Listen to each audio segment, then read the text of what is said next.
आरिफ हमीद भट्टी साहब, अजहर सिद्दीक साहब की तो कानूनी राय अपनी जगह, लेकिन इमरान साहब ने भी एक बात की है कि जाहिर सी बात है दोनों जानिब से दलाइल दिए जाते हैं और फैसला होता है। आप समझते हैं कि हमारी पॉलिटिकल हिस्ट्री ये इस बात की गवाह है कि इतना ही सादा ये मामलात होते हैं या फिर पसे पर्दा भी बहुत कुछ होता है? नहीं, सिर्फ पसे पर्दा ही होता है, सिर्फ पसे पर्दा ही होता है। ममनून फंडिंग का केस 8 साल से चलता है, फैसला नहीं हुआ, चंद दिनों में हुआ। जब इमरान खान एक नवाज शरीफ के नहायत करीबी भी सईद मेहदी के दमाद को लगाए तो फिर फैसला तो यही होगा।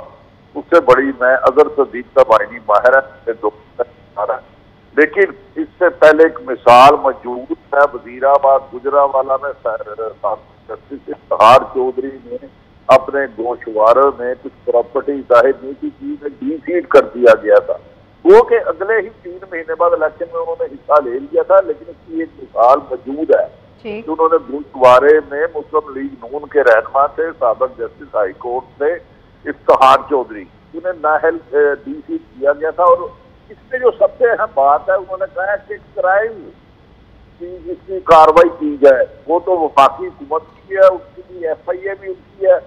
यकीनन हाई कोर्ट से तो हाँ सबको रिलीफ मिलता नहीं मिलता ये करेंगे, लेकिन फिलहाल इमरान खान पर मुकदमा दर्ज करने के लिए तहरीर मुस्लिम लीग नून के वकला लिख रहे हैं। इलेक्शन कमीशन की कापी मिलते ही अहम तरीन खबर दे दूं, पंजाब की अहम तरीन सियासी शख्सियत अहम ओहदे पर लोगों से राब्ते हुए हैं। जाए पंजाब में शुरू होगी और इमरान खान का फैसला यकीनन बज़ाहिर बाजी मुझे लगता है कि डीसीड किया गया है। और आवाज ठीक नहीं आ रही भट्टी साहब, आपकी आवाज ठीक नहीं आ रही, जरा दोबारा रिपीट करें, आप क्या कह रहे हैं? पंजाब की अहम तरीन शख्सियत के अहम हल्कों से PTI के साथ आजकल बहुत कशीदा हालात हैं। की क़यादत से उनका राब्ता हुआ है और हल्कों से हुआ है। दूसरा तो जो इलेक्शन कमीशन अभी भी आवाज ठीक नहीं आ रही भट्टी साहब। भट्टी साहब से हम दोबारा भी बात करते हैं। भट्टी साहब आप जल्दी ऑफिस पहुंच जाए ना ताकि हम आपको रूबरू लेके बात कर सके। लेकिन ये एक बड़ी इंपॉर्टेंट डेवलपमेंट है जिसके ऊपर भट्टी साहब भी जिक्र कर रहे हैं कि जो मैं भी बात कर रही थी कि क्या जो मामला चल रहे होते हैं काजी साहब, तनाजुर जो सियासी एक बना हुआ होता है उसका एक रिफ्लेक्शन तो होता है जो जिस तरह से फैसले आ रहे होते हैं। तो उस रिफ्लेक्शन से तो ये पता चल रहा है कि अगर कोई पीछे बैकडोर मुज़ाकरात थे, टॉक्स थी, वो तो फिर इसका मतलब है कि किसी नतीजे पे नहीं पहुंची हैं। देखिए, वो तो इसलिए बेनतीजा है कि बिल्कुल सारी बांझ किस्म की रूलिंग एलीट है, कोई 1 सेंटीमीटर भी हिस्ट्री को आगे ले जाने के अहल नहीं रही है। और एक बीच में एक पॉपुलर मूवमेंट इमरान खान की उठ के आके खड़ी हो गई है। लेकिन मैं थोड़ा सा कमेंट करना चाहता हूँ इस बात पे। मैं समझता हूँ कि बेशुमार कंट्रोवर्शियल फैसले हुए हैं। चलें अपने वतन का जिक्र नहीं करते, जूलियन असांज के खिलाफ जो फैसला हुआ वो तो बड़ी जमहूरियतें हैं माशाल्लाह, बड़ी बड़ी mother of all the democracies है वहाँ क्या हो रहा है। इसके अलावा और बेशुमार हम मिसालें दे सकते हैं। तो मैं ये समझता हूँ कि ये जो बड़े बड़े जुल्फ़िकार अली भुट्टो का फैसला आपके सामने था, वो क्या था? अच्छा, उसके बाद जो हुदैबिया पेपर मिल का फैसला था वो क्या था? उसके बाद ख्वाजा आसिफ का फैसला था कि जी किसी ने पूछा ही नहीं 15 लाख रुपया किधर से आ रहा है, 2 नौकरियां कर रहा है हमारा वजीर दिफा भी 2 नौकरियां कर रहा है और वजीर आज़म भी 2 नौकरियां कर रहा है। कोई और मुल्क हो तो सर पीट लें लोग। यानी तो ये चल रहा है और अब वो चौथी दफ़ा भी तशरीफ लाएंगे इंशाल्लाह, वो भी आ जाएंगे।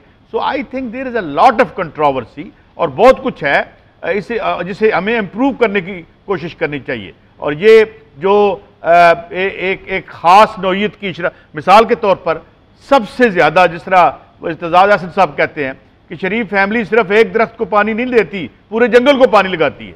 ये मैं तो नहीं कह रहा, इत्तेज़ाज़ हसन साहब एक नाम है और उसके बाद वो भी रह चुके हैं। तो मैं समझता हूँ कि ये जो फैसले हैं अवाम इनको देख रही होती है। और मैं जैसे मैं कह रहा हूँ अवामी फैसला, अवाम का फैसला, अवाम का नाम लेते हुए थकते नहीं है। अवाम उसको हर सीट पे जिता रही है और खवास उसको हर सीट पे रोकने की कोशिश कर रहे हैं, जो कि नहीं रुकेगा। मैं अब भी ये कहता हूँ कि मुझे बहुत से एतराज़ात है खान साहब के माशी प्रोग्राम पे या मंशूर पे, but right now the way उसको जिस तरह रोकने की आप कोशिश कर रहे हैं, उससे अपना बेड़ा खुद मजीद गर्क करेंगे। इमरान साहब, आप समझते हैं कि इमरान खान साहब को इस फैसले से फ़ायदा होगा, लोगों की मजीद सिंपतीज़ उनके साथ होंगी, और जो उनका मौक़िफ़ था एक इलेक्शन कमीशन ऑफ पाकिस्तान से मुतालिक, चीफ इलेक्शन कमिश्नर से मुतालिक, उस पर तो वो और कहेंगे कि देखा मैंने कहा था और ये स्टैम्प होगी ये बात। समीना, मैं इस फैसले को दो पहलुओं से देखता हूँ इमरान खान साहब की सियासत के हवाले से। पहली बात तो ये है कि इसमें शक नहीं कि वो इस वक्त मकबूल तरीन सियासी रहनुमा हैं और अवाम में उन्हें जितनी मकबूलियत है वो अपनी पीक पे हैं इस वक्त, लिहाजा उनके चाहने वाले इस फैसले को उसी रंग में लेंगे जिस रंग में इमरान खान साहब पोर्ट्रे करेंगे। वो कानून को, आइन को या किसी चीज़ को मानने को, किसी भी दलील को मानने को तैयार नहीं होंगे। लेकिन दूसरी चीज़ जो मेरे लिए ज़्यादा परेशान कुन है वो है डेस्परेशन। अभी जिस अंदाज में फवाद चौधरी साहब ने या वहाँ पे शहबाज गिल साहब ने जो गुफ्तगू की और जिस तरह से वो कहा, तो ऐसे लग रहा है कि जो बैकडोर चैनल की बातें हमेशा होती रही हैं, भट्टी साहब भी कर रहे थे, सब तुम लोग कर रहे थे, तो उसकी बिल्कुल नाकामी जो है उस पर भी बड़ी डेस्परेशन है। देखिए, फवाद चौधरी साहब ने तो कैटेगोरिकली कहा कि मैं अवाम से कहूँगा निकल आएँ, ये कर दें, वो कर दें। और अब अगर वो मामला शुरू होता है और उस पर फिर कोई ऐसी सूरत हाल हो जाती है जिस पे फिर एक्शन लेना इदारों के लिए ज़रूरी बन जाए, तो फिर उसका मैं समझता हूँ सियासी तौर पे शायद इमरान खान साहब को नुकसान हो सकता है। लेकिन अभी पॉलिटिकली उन्हें इस चीज़ का फ़ायदा होगा जो फैसला। अब पॉलिटिकली मैं नहीं समझता कि इस फैसले से उन्हें को नुकसान होगा। लेकिन भट्टी साहब, जिसकी तरफ इमरान साहब ने भी इशारा किया, मेरा भी बुनियादी सवाल ये, आप समझते हैं कि इस फैसले के खिलाफ लोग सड़कों पर उसी तरह हमें नजर आएंगे जैसे इमरान खान साहब की गवर्नमेंट जब गई थी तो अगले रोज हमें लोग नजर आए? और अगर लोग नहीं निकलते तो फिर क्या समझा जाए कि अब लोगों ने एक्सेप्ट कर लिया है कि भाई इमरान खान साहब जो है वो नहीं है, इस ताकत से लड़ नहीं सकते हैं? भट्टी साहब नहीं है जी हमारे साथ? भट्टी साहब को आवाज नहीं जा रही। चलिए भट्टी, अच्छा, फरिया इदरीस साहिबा हमारे साथ मौजूद हैं? फरिया साहिबा भी हमारे साथ मौजूद नहीं है। चलिए काजी साहब, आपने भी बार बार अवाम का जिक्र किया तो मैं आपकी तरफ भी ये सवाल लेके आती हूँ, आपको लगता है लोग निकलेंगे आज भी?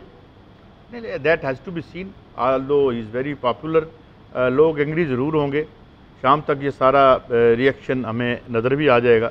तो उसमें जो है अभी असल में मैं भट्टी साहब की बात नहीं सुन सका कि कुछ वो ये कह रहे थे कि पंजाब गवर्नमेंट में और गई है, ये कोई ऐसी बात वो ये कह रहे थे, जितनी मुझे समझ आई काजी साहब, भट्टी साहब ये कह रहे थे कि पंजाब की आला तरीन शख्सियत जो है उसके लीगी क़यादत से भी राब्ते हुए हैं और उसके ताकतवर हलकों से भी कुछ राब्ते हुए हैं, और पंजाब हुकूमत में और PTI में इस वक्त सब अच्छे की रिपोर्ट नहीं है, बहुत सारे इख्तलाफात हैं। तो इन दो चीज़ों को अब मिला के अगर आप देखें तो फिर उसमें क्या सूरत हाल है? इसका मतलब है अगला स्टेप पंजाब हुकूमत का जाना भी हो सकता है, हो जाए। लेकिन बात यह है कि इसको दोनों तरफ से देखे ना। हाँ जी, बैकडोर राब्तों में अगर नाकामी हुई है तो मेरा ख्याल में इसमें ज्यादा हिस्सा इमरान खान का है, वो नहीं मान रहे। मैंने पहले भी खबर दी थी कि जब इवन इनकी इंटरनेशनल जो हमारे स्टेक होल्डर जिन्हें आप कहते हैं, तो खान साहब कुछ गारंटीज देने के लिए तैयार नहीं है।